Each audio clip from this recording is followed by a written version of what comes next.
பார்க்கக்கூடிய ப்ராடக்ட் என்னன்னு பார்த்தீங்கன்னா 2 பர்னர் கேஸ் ஸ்டவ் பிஜிஎன் பிராண்ட்ல தான் பார்க்க போறோம். மேலே பார்த்தீங்கன்னா class top tough and class கொடுத்துருக்காங்க. இது ஐஎஸ்ஐ சர்டிஃபைடு. இதுல வந்து 2 பர்னர் இருக்கு. ஒன்னு பார்த்தீங்கன்னா பெரிய பர்னர், இன்னொன்று பார்த்தீங்கன்னா ஸ்மால் பர்னர். ரெண்டுக்குமே ஸ்டாண்ட் வந்து ஈஸிலி ரிமூவபிள் தான். அந்த பெட்குள்ள வைக்கிற மாதிரிலாம் இல்லை, ஈஸிலி ரிமூவபிள்.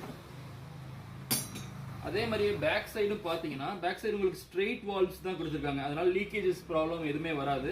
உங்களுக்கு பார்த்தீங்கன்னாவே தெரியும், இங்கேருந்து ஒரு வால்வு, இங்கேருந்து ஒரு வால்வு வளைஞ்சு வர மாதிரி இருந்துச்சுன்னா உங்களுக்கு லீக்கேஜ் சான்ஸ் இருக்கு. ஸோ இதில் வந்து அந்த மாதிரி வராது. இதோட தெர்மல் எஃபிஷியன்சி பார்த்தீங்கன்னா 68% இருக்கு. மாடரேட்டோட உங்களுக்கு கொஞ்சம் அதிகமாகவே இருக்கு. இந்த ப்ராடக்டோட ப்ரைஸ் பார்த்தீங்கன்னா 1990 rupees. இந்த ப்ராடக்ட் வேணும்னா கீழே கொடுத்துருக்க வாட்ஸ்அப் நம்பருக்கு நீங்கள் மெசேஜ் பண்ணலாம். கிஃப்டிங்க்கு இது ஒரு சூப்பரான ப்ராடக்ட். வேணுங்கிறவங்க கீழே கொடுத்துருக்க வாட்ஸ்அப் நம்பருக்கு மெசேஜ் பண்ணுங்க. தேங்க்யூ.